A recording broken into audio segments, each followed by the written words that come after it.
Hello friends, movies all অ্যাবাউটে আপনাদের স্বাগত। আজ বছরের শেষ দিনে একটা ধামাকেদার নিউজ চলে এসেছে, যে নিউজটার জন্য সমস্ত বাঙালি দর্শক এতদিন ধরে ওয়েট করছিল।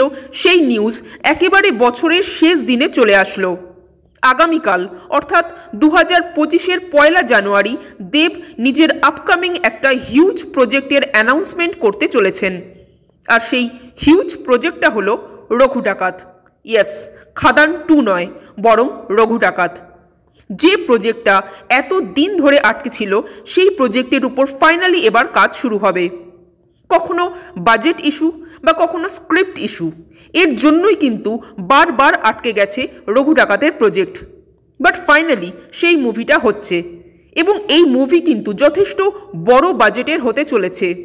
খাদানের থেকেও হিউজ বাজেট নিয়ে শুরু হতে চলেছে রঘু ডাকাত।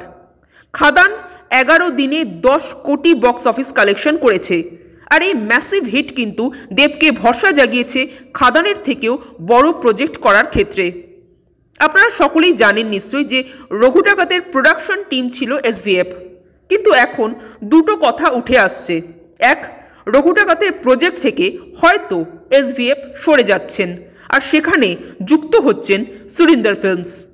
আর দুই, SVF ও দেব ভেঞ্চার্স হয়তো থাকবেনই, তাদের সাথে হয়তো অ্যাড হচ্ছেন সুরিন্দর ফিল্মস। অর্থাৎ 3জন প্রোডাকশন হাউস একসাথে হয়তো এই মুভিটাকে প্রডিউস করবে। তো সত্যটা আসলে কি, সেটা কিন্তু জানা যাবে আগামীকালই। এই মুভি কিন্তু রিলিজ হতে চলেছে 2025-এর পুজোতে, অর্থাৎ দুর্গাপুজোকে টার্গেট করছে এই মুভি। আমি তো এই প্রজেক্টটা নিয়ে ভীষণ এক্সাইটেড। আপনারা কতটা এক্সাইটেড কমেন্ট করে জানাবেন। আর আমাদের ভিডিও ভালো লেগে থাকলে প্লিজ লাইক, শেয়ার ও সাবস্ক্রাইব করতে ভুলবেন না। Thank you.